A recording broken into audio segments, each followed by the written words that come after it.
Hello. Hello. Well, I wrote you an anthem, but you missed it because your headphones weren't working. So there you go.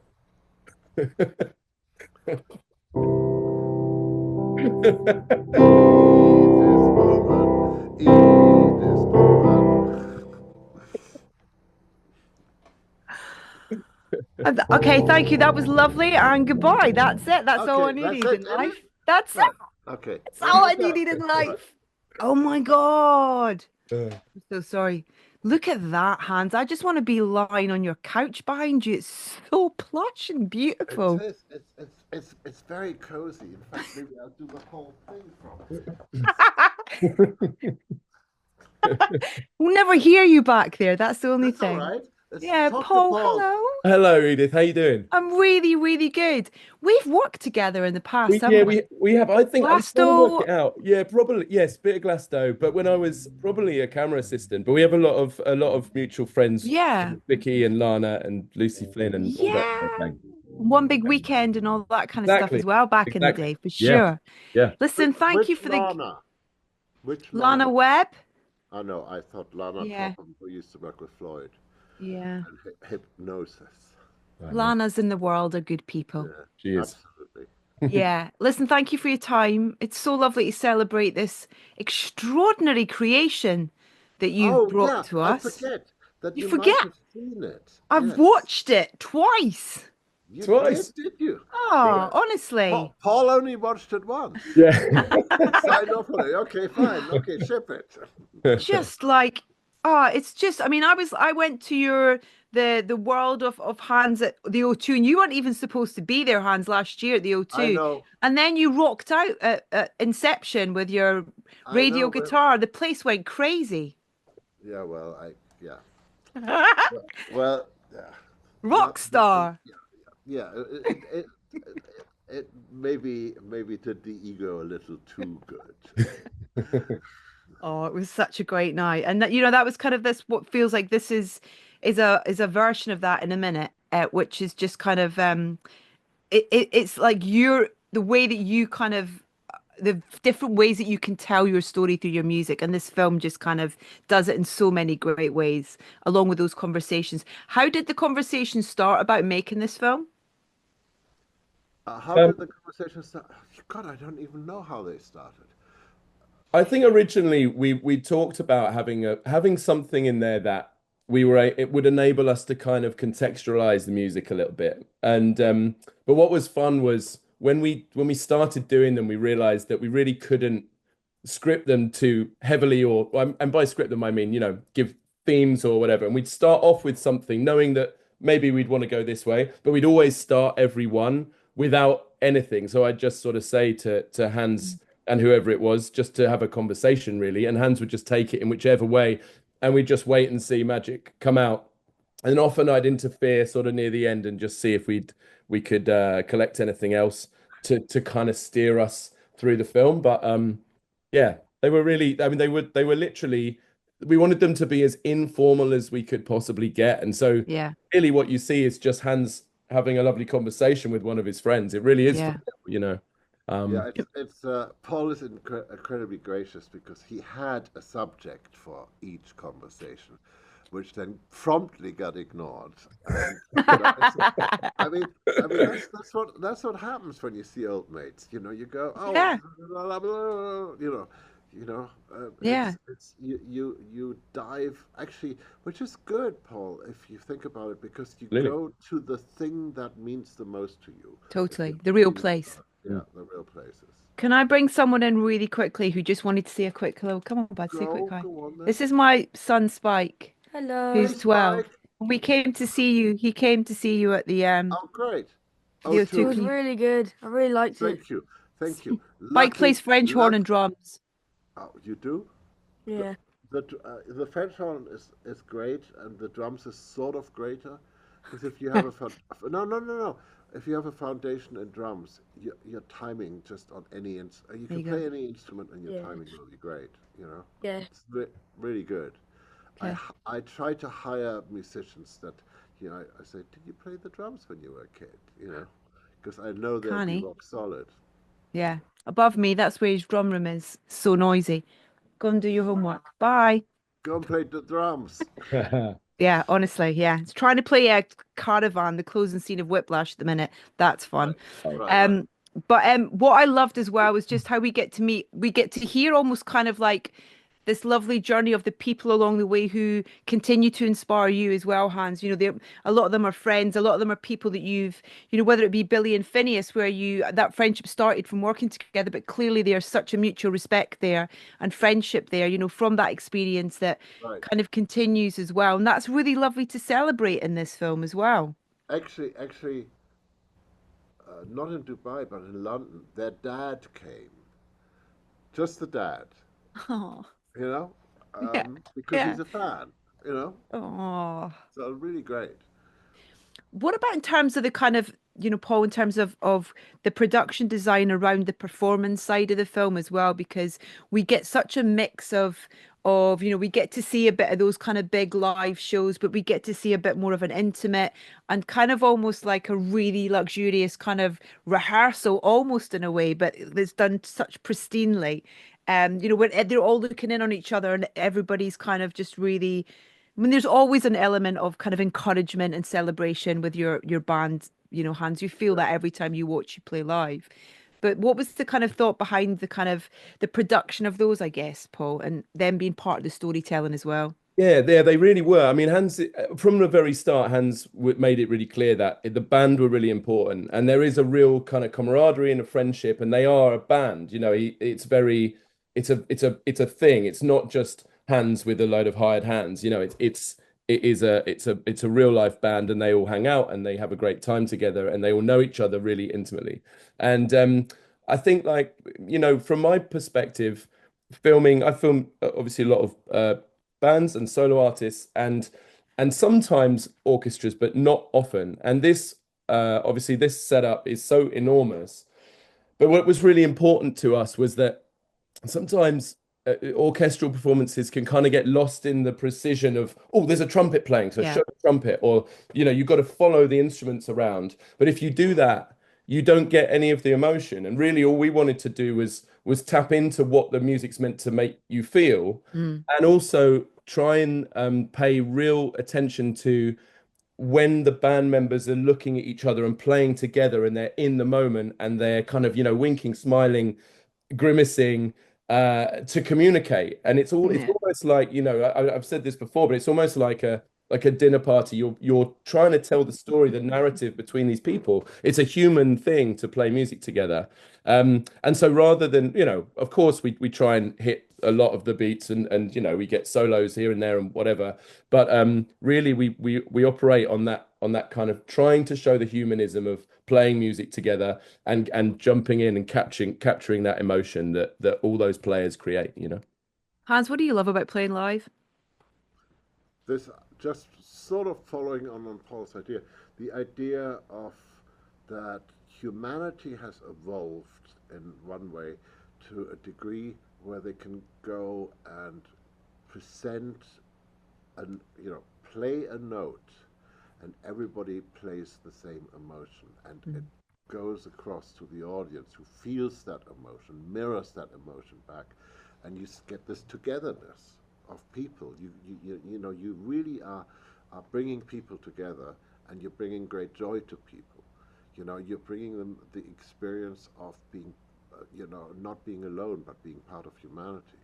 And I think, and wordlessly, that's the other great thing. You know, just like when I was sitting with Billy at Air and we were just jamming on the piano very quietly and didn't speak for an hour, and it was perfect. It was a perfect day because we said things to each other just by playing notes that we would never say in conversation. Mm. You know, and I think that's what happens there too. I mean the audience. God, I was just talking to somebody about this. I think I was talking to Johnny about this. That it's this amazing thing, the love that comes towards you, and it's energy, and Yeah. you think you're going to be energized like crazy, and you get to the end of the show, and you just have to sit down. Actually, you just have to lie down, because that the energy from the audience Yeah. robs you of your energy as well. I mean, it's like it's. I think it's sugar rush energy. Yeah, You yeah, know. yeah. Absolutely. So that was really interesting, and I mean that's why, and I just love it. I mean, I just love playing with these people. I love being astonished by their Yeah. musicianship, you know, and and that we're so international as well. I think Yeah. that's really important to me. The Yeah, absolutely. orchestra from Ukraine is really important at this moment in time. Yeah. Um, the Venezuelans and the Colombians and the South Africans and the Viennese and the Moldovians and the girl from Cornwall. you know. Yeah. I think that, what I love about it, one of the many things I love about, the fact that you this beautiful live celebration that you have is that it also celebrates the collaboration that you have done and the encouragement that you've had for so many years for new talent. You've always been someone who's brought through new composers, and it's something that you've always done, but you never shout about, and you never kind of, you know, you know, kind of talk about it that much. But in the live setting, we really get to see that. We really get to see your encouragement and your kind of like on you go kind of thing to these new young musicians and this whole collection that you have. Yeah, but they soft do it with me too. And I mean, if you're talking about the composers that were assistants once, the Harry Gregson Williamses and the John Powells and the Ramin Javadis, I mean, there's this whole thing just now with Harry doing Gladiator too. It's like, and having endless conversations with me about, Yeah. is this okay? Do you mind? Da, Yeah. da, da, da. You know, and no, I love what he did. And then he would go off and he would take one of my tunes and completely rearrange it. And Yeah. I love the surprise. You know, Yeah. I'm not precious about my tunes, but I am precious about that somebody takes it and plays with it. Mm. I love that idea. I mean, I say it in the concerts sometimes. The idea of the important word in music is play. We Yeah. play music, and the playfulness is really important. And you see the playfulness in the musicians, and all we're trying to do up there on the stage is not just entertain you, but show you that a life of playfulness, um, Yeah. is a good life to lead, Yeah. to live, you know. Paul, did you Um, get any say in the set list? No, we followed absolutely not. No, we followed the show. The show was really our script, and obviously is already kind of fully formed and was a total journey already. So no, we didn't really need to touch that. Um, Yeah. we kind of what we did do was kind of work out who should go in what spot, Yeah. and often those that Hans's friends were those collaborators were very obvious, to be next by nearby their piece of work, um, nearby the music from their own films. Yeah. And sometimes we would shift them around depending on what they talked about. And so, no, that was the only say I got, but that was I was more than happy with that. It's all good. Yeah. I love the pull through of Timmy with Interstellar and Dune. That's what yeah, I kind of, it's like, I mean, Interstellar, hands down, one of my favorite scores of all time. And I recently got the chance to watch the film in the cinema again, which was just yeah. gorgeous. Um, and yeah, it's just like my always will be my favorite, I think, forever. So it was lovely, like that I hadn't thought about that idea that you actually forgot, he was obviously in the film, but it was a small part. But then that pull Well, through of he was a your, small lad. there we go. Yeah. But He what was you've what you've a kid. created around June Hands is just, it's so ingrained in the experience that we have as film fans. It's so part of what takes us to those worlds and to the believability of what Denis and his extraordinary other collaborators have done. It's such a fantastic collection of work. It's Yeah, so brilliant. So I mean, they were shooting part two an hour away from where we were shooting our film. Keep So it down. yeah, yeah, keep it down, exactly. Right. Yeah. God, can you take the sandworm away, please?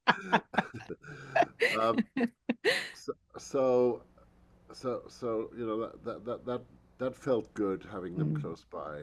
yeah. Um, And also the first piece that opens the film wasn't that's the in June 2, but hadn't been released yet, right, Hans? Is no, that at exactly. that time? Right. They were still shooting Dune 2, so the first piece, the audience never knew what it was. Mm, It's the love theme from Dune mm, 2, you know. yeah. Um, so playing, very in Chris Nolan style, playing with the fabric of time, you know. Yeah. Absolutely. I was at the Formula One launch a couple of weeks ago at the O2, and they played the trailer for F1 film. Oh my Gideon, I'm so excited for that. Oh Good, my gosh. good. Yeah, Wow. it's definitely coming along. Whew. It's I'm doing a thing on Tuesday night actually with Joseph and potentially Brad from New Zealand, like a launch of the new trailer. right. Um, but I can't wait for that film. And I just finished reading June Messiah. Ah, right. Good. So, so, Ready. I'm so ready. you're ready. You're I'm ready. ready. Right. Right. Yeah. That I think that was something that the feedback that I got from listeners to the podcast after the last conversation we had, you and Denis together about June 2, was so beautiful in terms of people so hypnotized and inspired by both of your kind of enthusiastic, childlike, kind of infectious enthusiasm for your work, for that story, for the collaboration. Ah, But it's a once in a lifetime thing because we couldn't make the movie before we made it, if you know what I mean. yeah. But as soon as we started working on it, our minds went back to being teenagers, but teenagers who had the knowledge of how Mm. you make a film. We knew the craft, but our attitude throughout making it was back to the wonders of being a teenager, the discovery part of being a teenager, Mm. which is when we discovered the book, and the reason we wanted to do the book, because not because it was going to make us teenagers again, but because that memory was so strong, Mm. that it was a delight to play that dance again. Yeah, absolutely. Um, Johnny Marr, another very good friend of yours, another like gentleman of the world and just the most kind person. How did you guys meet? You remember? Oh yeah, I can tell you exactly. Well, we sort of we ran in similar circles in the 80s, right? Mhm. But when I was doing Inception, um, I'd written a theme and I heard a sound in my head and I didn't know what it was. And it took me 3 days until I finally went, it's not a guitar, it's Johnny Marr. There's a difference, right? You This need to get that on he a playing t-shirt. guitar. Right, yeah. And I phoned Chris Nolan and I said, you gotta let me finish my paragraph before you say that's a terrible idea. But if I say to you, guitar and big orchestra, you're going to go cheesy, cringed, horrible, stop it. But if I say to you, Johnny Marr and a big orchestra, what are you going to say? He says, phone him, get him over here, you know. So that really started a friendship. I mean, we've done quite a few other things together, and Mm. him dragging me out on the road with Pharrell. I mean, they were equally guilty. But even there's a sort of an unfinished record between Pharrell, Johnny Marr, myself, and Dave Stewart. Um, but it's and Peter Asher. I mean, we're talking a wide field. That's a super And group. yeah, that's probably why we're never going to get it finished. But it's like fabulous watching Johnny, who played what was that song called? I'm miserable now. It's miserable now, yeah. Yeah, Heaven knows I'm miserable now. Heaven knows I'm miserable now. Uh, Working with the guy who had just written Happy, and just getting on like a house on fire. So all those things, all those things are part of my life's journey, and I think part of what I wanted to achieve with the film, which Paul brilliantly achieved, is to sort of show a large chunk of my life's journey without ever getting specific, without, Yeah. it's a musical autobiography, because these tracks go over years, and um, I don't know, they still mean something, or they're still fun, like Yeah. Pirates is fun, Hmm. it's like, but Lion King is still about my father's death, so. Um, I mean, you go from me being a 6-year-old to me being a 67-year-old. So that's, Mm. And that's that's the brilliant. audience as well, Hans. Do you know what I mean? That's the thing, Yeah, is like, yeah. and I heard you say something really lovely when you were kind of going, oh, I don't know about playing the Lion King. You're like, but hold on, that's those people who maybe saw that film when it originally came out, they're the audience, they're in the audience. It's like absolutely. Music doesn't stop meaning things to people as you kind of grow older, almost maybe means more because it's I that think it connection means to the more. past. It means more, and because so much music gets played when you're not feeling at your best, your greatest, Yeah. So Yeah. it sort of helps you. It helps you. And then when you're at the concert, and you're surrounded by all these people and everybody's happy, you can be happy again. You can be, you can, you, you Yeah. know, you being part of humanity is, I mean, that's the amazing thing. I mean, all these people playing, playing, aiming perfectly towards one emotion per note, Hmm. um, and then that sort of flips over into the audience. It's a magical thing. I don't know what else does it, you know.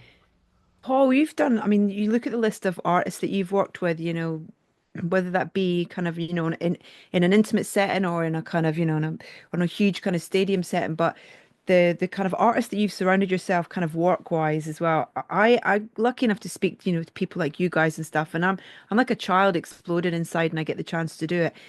Is it the same for you, in terms of you're kind of like, oh my God, in terms of the half of you is the fan and half of you is that kind of like professional, incredible creative. Yeah, big time. I mean, it's a mad thing to suddenly be on stage with just Chris Martin playing the piano and me just crouched next to him with a camera. But that happened. I did that for a film that I made with him, or I toured with the band The Prodigy for years, and a ton of others. But yeah, it never gets boring. And even artists, there have been artists over the year, and I won't say who, but whose music I've been kind of like, oh no, they're not for me. And as you sort of start living it and living in their world, you kind of start understanding it more, and you go, oh, actually, this has really got something. It's kind of got me, and Yeah. that's amazing as well. And you just learn to sort of, yeah, you kind of can be a magpie and just stealing. Oh, that's a great song. I'm going to put that on a playlist, and that's great. And I just love music, and so it's incredible for me to be around such amazing artists and players, and yeah, and this was certainly one of those to see it's like a total wall of sound, and all just such lovely people as well, and all such incredible characters, and yeah, it was incredible to be part of it. I'd like to see a documentary about Pedro, please. I'm just throwing that out there. I just think he's absolutely wonderful, and I want to know his story. I just think he's brilliant. Um, and I just also love the way that you celebrate the female voice in a lot of your music, Hans, and Well, having, yeah, people like Lisa right, and yeah. and the female drummers, Yeah. yeah, giving it some, Absolutely. right, That's the thing you feel about the film, though, is you feel like you get to know everybody a little bit better. You right. kind of like you Do kind of through their playing though, not through them speaking. It's like right. it's almost like an even more intimate kind of like this is who I am kind of thing. It's so clever. Well, when they're playing, they're at their most truthful and honest. Mm, So, yeah. and they can't really hide, you know. Yeah. Yeah, totally. Right, before I let you go, I know that we've got I've mentioned a couple of things that you've got coming up, Han, but what I wanted to ask is like, what makes you say yes? So what makes, I imagine you have like so many things coming to you, offers coming to you. What's the thing that, what do you take a moment to think about before you say yes? What is the thing that you want that makes you say yes to a project? Depends on the entirely on the person. You know, it's like, there I was loitering in London and I get a phone call from Steve McQueen, you Oh, know, Blitz was going, amazing. and it's like, do you want to come over? Actually, the only brief he gave me on the film was, that was Blitz. He said, "You'll know your mum better. You'll understand your mum better." That's the brief. Wow, That great. was the brief. Wow. You know, I'm um, in. and he was absolutely right. I mean, I love him, and Denis as well. It's like, do anything for him. And And telling your story as well, and I know how important the Tattoos of Auschwitz was for you as well, and that was an yeah, no, extraordinary production. yeah, no. I mean, I'm a child of refugees. I'm a child of refugees who's finding these times very scary. You Yeah, know, they really yeah. are. Sometimes music can be our only escape, Yeah. really. Well, our little movie comes out, but we are there are limited releases, You and say then there little. yeah, well, and then there are very, very, very limited releases. We're what we're out for like 2 days or 3 days in London or something like that. It's like, well, it's this begins on the March the 19th. Yeah. Um, and all the tickets can be found at hanszimmerfilm.com for people wherever you are in terms of how you can watch it. Has anyone asked you to play Glastonbury, Hans? No, I wish they had because I Bloody hell, asked, I why asked not? you to play. I said you should play Glastonbury, man. yeah, you did. Yeah, you did. I want to see you at That's Glastonbury. I want to. Everybody would like to see you at Glastonbury. What are they doing? Hey, Come on, Paul, have a word. the Yeah. most important person in my life, my daughter Zoe, has repeatedly said, play Glastonbury. You know, Okay, so let's all put it out there. yeah, it's just yeah, yeah, We know yeah. you're busy. We know you're busy, and we know that No, no, it. no, no, no. I mean, you're asking me what do I say yes to? I'm saying yes to less at the moment because I'm planning a new show. Um, so which which is quite a right now it's 7 hours long. I think I We might could have to create the cut it Hans Zimmer down a stage little. at Glastonbury just for that. Well, Could funny you? enough, the whole show is based around a stage design, so we might have to do that.